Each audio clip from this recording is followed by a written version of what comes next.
According to Diane Jacobs, who is the physiotherapist now in Saskatchewan, and certainly Jason and I and Gary follow, all manual therapies must deal with the skin. We're going to be dealing with each other today. Believe me, a lot of today has to do with handling each other and determining what it is you can do in your handling. You must deal with the skin. You cannot talk about the patient's response to your handling as if you had not touched the skin, if you touch the skin. As Diane often says, did you skin this patient before you determined that your mobilization only affected their connective tissue? Well, no. Well, then what contribution did the skin make to this? What contribution did the skin make? And she's absolutely right. Because our skin is our exposed brain. The skin is the exposed brain. Take it to the bank, okay?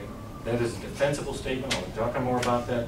But if you are dealing with your patient's skin, you have access to a phenomenally complex and effective organ.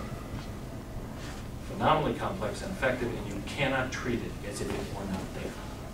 I spoke 3 weeks ago in Vancouver to the Massage Therapy Association of British Columbia, and there, everyone only talked about what they were doing to the underlying tissues, and nobody had considered the skin prior to that at all.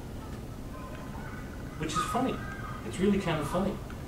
But for them, this information produced a tremendous amount of cognitive dissonance, as you might imagine. Thus, we must take into account the cutaneous nerves. Care of any part in the nervous system tends to alter the deeper parts. Jake Clement, all he does is push this button, and everything changes.